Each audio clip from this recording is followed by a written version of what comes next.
This video is for entertainment. The auditorium exploded with cheering.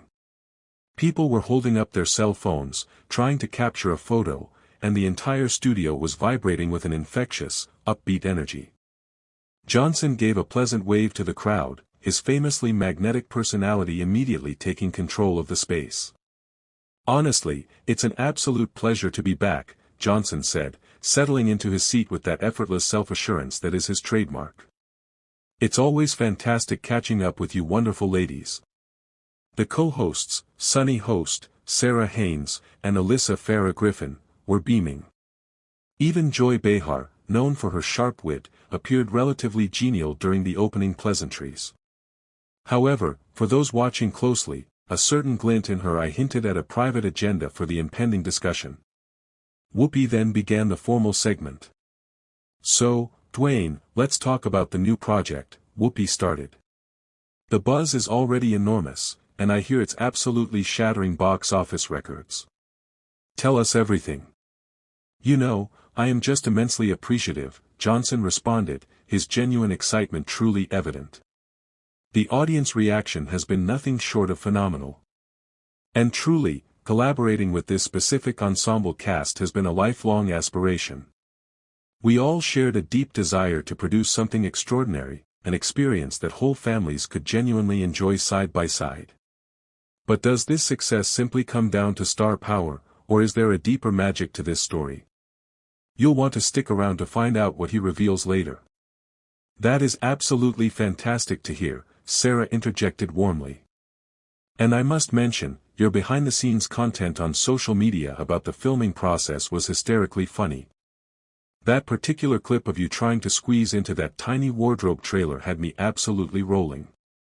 Johnson let out his signature, hearty laugh, the kind that cemented his status as one of Hollywood's most beloved figures. "Yes, well, when you happen to be 6 feet 5 inches and built like a professional tackle, even what's considered a large trailer starts feeling like a children's playhouse. But hey, honestly, that's just part of the overall adventure." For the initial several minutes, the dialogue flowed smoothly and naturally. Johnson touched upon his life as a father to his daughters, discussed his production ventures, and articulated his core principle for selecting roles, choosing projects he believes will genuinely uplift and motivate people. The studio audience was captivated, hanging on his every word, and even the television crew seemed unusually focused. This was the Dwayne Johnson the world had come to adore, authentic, grounded, and genuinely funny. But then, Joy Behar shifted her posture, and an immediate, almost electric change settled over the atmosphere in the studio. "Dwayne," Joy said, her voice now carrying a distinct gravity. "I feel obligated to bring up something that has honestly been occupying my thoughts for quite some time." Johnson's expression remained cordial, yet there was a subtle, almost imperceptible adjustment to his sitting position. Years of navigating media landscapes had trained him to recognize the exact moment an interview was about to veer dramatically off script. "Of course, Joy, what is it that's weighing on you?" "Well," Joy continued, leaning forward fractionally, "I've been tracking the trajectory of your professional life, and frankly, I find myself concerned about the underlying message you appear to be broadcasting to young viewers, particularly young men." The other panelists exchanged swift, uncomfortable glances. This discussion point had certainly not been mentioned during the pre-show briefing with Johnson's representatives. Whoopi's eyebrows lifted slightly, and you could see Sarah visibly trying to anticipate the direction of this abrupt change. "I'm not entirely sure I grasp your meaning," Johnson replied cautiously, his considerable media training instantly kicking in. "What specific message are you referencing?" "This entire aggressive, hypermuscular, solve every problem with physical force persona," Joy stated, her voice steadily increasing in intensity. "Don't you genuinely believe that's problematic in the current social climate? Are you absolutely certain you're not simply perpetuating what is commonly referred to as toxic masculinity?" The entire studio went eerily quiet. Even the audience, moments ago bubbling with excitement, seemed to realize that something had fundamentally gone awry. Johnson's jaw tightened, almost invisibly, but his voice remained perfectly calm. "Joy, I believe there might be a significant misinterpretation happening here. My entire professional life has been dedicated to promoting sheer positivity, diligent effort, and treating every person with genuine respect. I'm truly puzzled as to the origin of this characterization. Oh, please, Joy scoffed, waving her hand with a dismissive gesture. In virtually every film you make, you are the archetypal tough figure who ultimately rescues the day by physically assaulting someone or something. What kind of moral standard is that actually setting for the next generation? It makes you wonder, doesn't it? Is the greatest strength really physical, or something much deeper? Johnson's smile evaporated slightly, but he maintained his self-control. I think you're overly simplifying the complexity of the characters I choose to portray. The majority of my roles revolve around the core themes of protecting loved ones, upholding moral principles, and overcoming immense obstacles through sheer grit, determination, and collaboration. Collaboration? Joy laughed, but the sound held no trace of actual amusement. Oh, come on, Dwayne. Let's be entirely straightforward here. You are effectively marketing an archetype of masculinity that is outdated and, frankly, potentially detrimental. Young boys observe you and internalize the idea that they must become these aggressive, dominant figures to succeed. The atmosphere was thick with tension. Now, Sunny looked genuinely uneasy. Sarah stared intently at her note cards. And Whoopi appeared to be actively searching for a diplomatic way to shift the subject. But Joy was clearly just getting warmed up. And there's one more thing, Joy pressed on, her voice rising slightly. This whole, people's champion, role you adopt on social media, don't you find it a bit insincere? You are literally worth hundreds of millions, living in sprawling estates, yet you make this concerted effort to appear relatable to everyday working people. Isn't that, at its core, a form of play acting? Johnson's hands, which had been resting casually on the chair's armrests, now gripped them subtly. His voice remained carefully modulated, but a foundation of firmness was now clearly audible. Joy, my formative years were spent in a genuinely working-class family. My mother supported us by cleaning homes. My father was a professional wrestler who often struggled to guarantee our next meal. I have never, not for a single moment, forgotten where I started, and that will never change. But that was a long time ago, Joy insisted, apparently oblivious to the rapidly mounting tension. This is now. You cannot honestly tell me that you genuinely understand the daily reality of, say, a single parent working 3 jobs just to cover their rent. No, you are absolutely correct, Johnson stated, his voice dropping in volume, a change that paradoxically intensified its effect.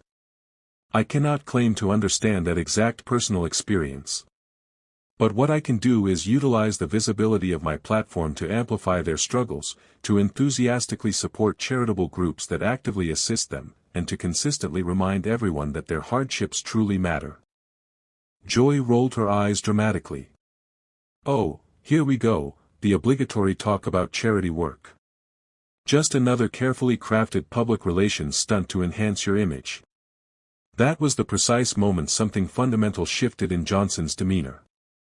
The familiar, easygoing charm was still present, but beneath it, you could clearly perceive the deep resolve of the competitor, the individual who had successfully climbed from total obscurity to the pinnacle of multiple demanding professions through sheer, unyielding willpower.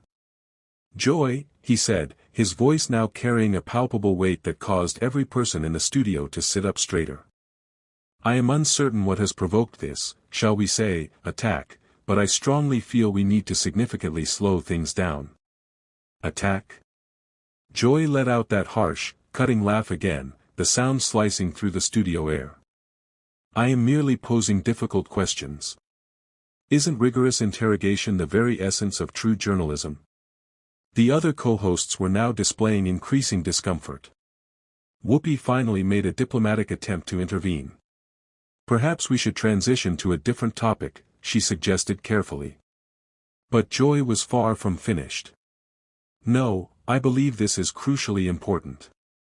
Dwayne, you have constructed your entire personal brand around being this impeccable standard for a role model. But don't you believe there's an inherent danger in a man of your physical stature and influence promoting physical dominance as the primary solution to all of life's complications? Johnson leaned back slightly in his chair. For a brief instant, the studio was utterly silent, broken only by the low hum of the lights and cameras. When he eventually spoke, his tone was calm, but carried an air of finality. Joy, my career has been dedicated to motivating people to strive to become better versions of themselves. I have publicly championed education, demonstrated acts of kindness, and emphasized the necessity of hard work and perseverance. If you are choosing to see violence and toxicity in that specific message, I sincerely believe that speaks volumes more about your specific viewpoint than it does about mine. Joy's face immediately became flushed at Johnson's composed yet deeply pointed retort. Instead of retreating, she seemed to interpret his response as a direct challenge, and her voice became even sharper and more aggressive. "Oh, so now I'm the problem?" Joy retorted, her hands gesturing widely. "I'm the one with the incorrect perspective. That is quite a statement coming from someone who earns millions by essentially playing the same character, over and over again." The audience was now completely silent. The initial excitement had been thoroughly replaced by an uncomfortable, pressing tension that weighed heavily on everyone present. Sarah nervously fiddled with her index cards. Sunny stared down at the desk. And Whoopi was clearly scrambling to find a way to rescue what was rapidly devolving into a catastrophe. Johnson's expression remained tightly controlled, but those familiar with him could observe the subtle indicators, the slight narrowing around his eyes, the noticeable increase in the deliberate pace of his breathing. He was a man who had mastered the art of transforming anger into intense focus, yet even his considerable reservoir of patience was nearing its limit. "Joy, I genuinely feel there has been a considerable misunderstanding here," he stated, his voice still measured, but carrying a distinct edge. "I accepted this invitation today to discuss my work, to engage with your viewing audience, and to have an enjoyable time. I am at a loss as to why you've chosen to transform this into what feels like a highly orchestrated personal attack." "Personal attack?" Joy's voice went up an octave. "I am simply holding you publicly accountable. Someone has to. You project this image of being a flawless human being. But what about the instance where you publicly supported that political figure who held deeply controversial views on women's rights?" Johnson's eyebrows knitted together in confusion. "I apologize, but what exactly are you referring to? I believe you may have been misinformed about the facts. Don't attempt to be naive with me." Joy snapped. "You know precisely what I'm talking about. You endorsed a politician who was committed to dismantling women's reproductive rights, and then, when it became politically awkward, you immediately tried to distance yourself from the decision." "Joy," Johnson said, his voice now laced with a powerful warning that everyone in the studio could sense. "I have never endorsed any individual who sought to compromise women's fundamental rights. I am the father of 3 daughters, and their future well-being is more important to me than anything else in the world. If you intend to make such serious accusations, you had better be absolutely certain of your facts." The other hosts were now overtly distressed. Whoopi looked as if she wished the floor would swallow her whole, and Sarah was actually shaking her head subtly, as if in genuine disbelief at the unfolding scene. "Facts?" Joy laughed scornfully. "The central fact is that you are just another Hollywood pretender who publicly advocates one position while privately operating in opposition. You speak endlessly about being authentic, but you are as completely manufactured as they come." Johnson's hands were now visibly clenching the armrests of his chair, his knuckles white. When he spoke, his voice was quieter than before, yet somehow possessed more inherent power than a shout. "Joy, I am going to offer you one opportunity to withdraw that statement. I have consistently treated you and everyone on this program with nothing but respect, despite your totally unprovoked hostility. But if you persist in attacking my fundamental character and integrity based on documented false information, then we have a very serious issue, and the viewers deserve to understand what is truly happening." Instead of heeding the clear warning embedded in his tone, Joy seemed to misinterpret his restraint as weakness. She leaned forward aggressively, her eyes glinting with what appeared to be malicious satisfaction. "Oh, and what exactly are you planning to do? Are you going to flex your muscles at me? Are you going to prove my entire point about toxic masculinity? Are you going to demonstrate to every viewer that when the big, tough guy is challenged, his only recourse is intimidation?" The studio was so quiet you could hear the subtle, constant whir of the air conditioning system. Even the camera operators seemed to be holding their breath. Johnson stared directly at Joy for a long, heavy moment, and a profound change occurred in his expression. The underlying hurt was now painfully visible, not just simmering anger, but genuine, deep disappointment in how the situation had been deliberately orchestrated. "You know what, Joy," he said, his voice barely a whisper, yet it somehow reached every single corner of the studio. "I've been involved in this industry for more than 20 years. I have handled my share of critics, people who genuinely dislike my movies, and individuals who simply don't believe I'm a good actor. That is perfectly fine. That is an unavoidable part of the professional territory." He paused, and when he resumed speaking, a raw, exposed vulnerability was evident in his tone that had not been there before. "But what you are choosing to do right now, this is not constructive criticism. This is not responsible journalism. What you are doing is cruelty. You are sitting here, on live national television, fabricating baseless narratives about me, attacking my core character, and actively attempting to dismantle everything I have worked relentlessly to build. And for what ultimate purpose? What have I ever truly done to you personally to deserve this?" Joy's confident expression finally wavered slightly, but she was not yet ready to completely back down. "I am simply executing my professional duties, asking the challenging questions that absolutely must be addressed." "No," Johnson refuted, shaking his head slowly. "Your professional duty is to accurately inform and entertain your audience. What you are actively doing is using your substantial platform to deliberately spread misinformation and cultivate hostility. There is an enormous difference between those two actions." Whoopi finally managed to find her voice. "Perhaps we should quickly transition to a commercial break." "Absolutely not." Joy instantly interrupted, her voice sharp.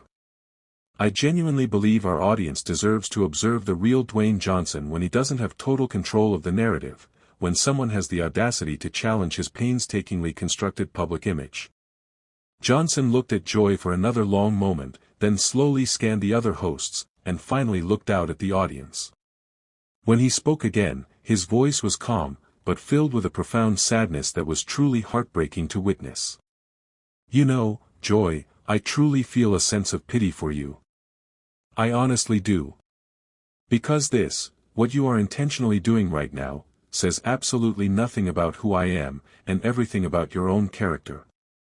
You are so utterly consumed with the need to tear down other people that you appear fundamentally incapable of recognizing the good in anything." "Oh, please," Joy scoffed dismissively. "Spare me the amateur psychology lecture for someone who actually cares about your feelings. My entire professional life has been about attempting to elevate people," Johnson continued firmly, speaking as if she hadn't interjected. "I have partnered with countless charities. I have spent time with seriously ill children in hospitals. I have tried to utilize whatever influence I possess to make the world even a fraction better. And you are sitting right there, in front of millions of people, trying to destroy that work, and for what reason? Because it generates good television ratings? Because you believe it makes you appear formidable?" Joy's face was now visibly red. It was impossible to determine if the color was due to genuine fury or deep embarrassment.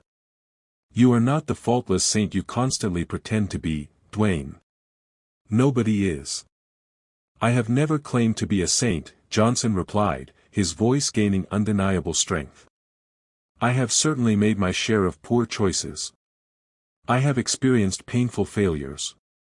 I have been entirely candid about my personal struggles with debilitating depression, my father's life challenges, and the immense difficulties I've faced. But I have consistently attempted to learn from those experiences and evolve into a better person." He stood slightly in his chair, not in a manner that was physically intimidating, but with the quiet dignity of a man who had reached his ultimate emotional boundary. But what you are executing here today, Joy, this is not about genuinely helping me improve or responsibly holding me to account. This is purely about you trying to drag another successful person down to your level, merely to inflate your own sense of self-importance. And I absolutely refuse to participate in it any further. So what? Are you going to simply run away? Joy taunted aggressively. Can't you handle a bit of constructive criticism? Johnson looked at her with an expression that might have been profound pity. Joy. Constructive criticism would involve saying you didn't appreciate my most recent film or questioning a business investment I've made. What you have been actively engaging in for the last 20 minutes is baseless character assassination founded on demonstrable falsehoods. There is a fundamental and critical difference. And if you genuinely cannot see that distinction, then I truly, genuinely feel sorrow for you. The other hosts were now staring intently at Joy, and their expressions were clearly disapproving. Sunny looked disgusted. Sarah appeared deeply embarrassed. And Whoopi looked like she was mentally preparing to entirely vanish. The audience remained perfectly silent, but you could feel their collective mood had dramatically reversed. They had arrived expecting to enthusiastically cheer on their beloved Dwayne Johnson, and instead, they were witnessing what felt like a public attempt at his professional destruction. You know what I believe is the most disheartening aspect of all this? Johnson continued, his voice now carrying a deep resonance that made everyone lean forward in spite of themselves. You possess this truly immense public platform. You could be leveraging it to highlight genuinely pressing global issues, to bring much-needed attention to people who desperately require assistance, to actively make a significant, positive change in the world. Instead, you consistently choose to use it for this kind of destructive theater. Joy's mouth opened and closed, but for the first time since the segment began, she appeared utterly speechless. Johnson looked around the studio one final time, his gaze lingering on the co-hosts, the technical crew, and the audience that had gone from wildly enthusiastic to utterly horrified in the span of 30 minutes. I believe we are finished here, he stated quietly. And there was a profound finality in those words that made everyone acutely aware that the interview was concluding in a way no one could have ever anticipated. The silence that followed stretched out for what felt like an eternity. Don't go anywhere, because the cameras are still rolling, and what happens next will absolutely shock you.